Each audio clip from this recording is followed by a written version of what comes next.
بسم الله الرحمن الرحیم.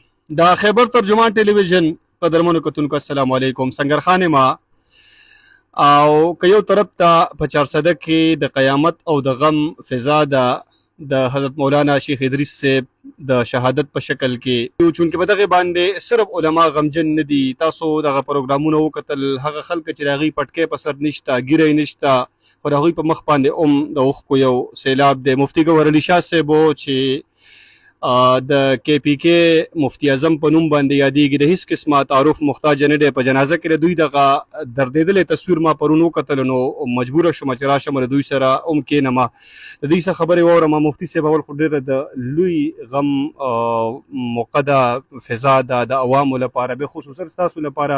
ته راته ووایه د شیخ صاحب سره د څونه وخت نه تعلق و؟ جزاک الله سنگر خان، الله دې خوشحاله. شیخ صاحب سره خو زمونږ د ډېرې زمانې نه تعلق و. د ډېرې شیخ صاحب چې اول فارغ شو، نو د هغه نه چې دی کله مدرس ولګېد، د هغه وخت نه زمونږ د شیخ صاحب سره تعلق و. بیا چې مولانا حسن جان صاحب ولاړو، زمونږ په علاقه کې 1991 نو د دې دعاوې او د دولتپورې د دغه علاقې کمپین یې زما او د شیخ صاحب په ذمهوارۍ باندې ایښودلې. نو دغه مشترکه دوره موږ په 1990 کې یا 91 د حضرت حسن جان صاحب د الیکشن په زمانه کې، بیا د هغې نه پس دا زموږ تعلق مسلسل تعلق و. بیا چې موږ دوره شروع کولو، هم د شیخ صاحب په مشوره هم شروع کړه، او تقریبا هره دستاربندۍ له به هغه زموږ راته، بلکې هغه زموږ د دې مدرسې سره ډېره خصوصي دلچسپي هم لرله، لکه څنګه چې به هغه وي. او د هغه خواهش دا راغلی و چې دا مدرسه الله تعالی کامیابه کړي. دا د هغه دعاګانې وي، دا د هغه خواهش مو. الله دې شیخ صاحب وبخښي، بس د هغه هره خبره مونږ ته یادېږي او زړه م دردېږي په هغه خبره پسې. مفتی صاحب یو زمانه کې د شیخ صاحب په عمره کې او د هغه باره کې یوه افواه خوره شوه چې هغلته کې شهید شوی دی. زه تاسو سره دغه ځای کې ناست وم او یو کس راغی، دا خبرې تاسو ته وکړه، ما وکتل ستاسو د ستاسو په خوله کې هغه لاړې وچې شوې، حالان کې هغه یو دروغ، یو فیک نیوز و. دا حقیقت کې هر څه وشو، په هغوی باندې د خاورو ډېری هم ولګېده چې دا خبر درته د هغې د شهادت موصول شه، نو کیفیت هم څه و؟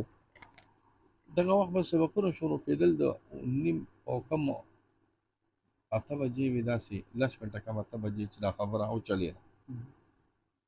اول دې ملګرو وې په دې فیسبوک باندې راغی چې شیخ صاحب باندې حمله وشوه، هغه صحیح دی، سلامت. موږ وې دا الله دې خیر.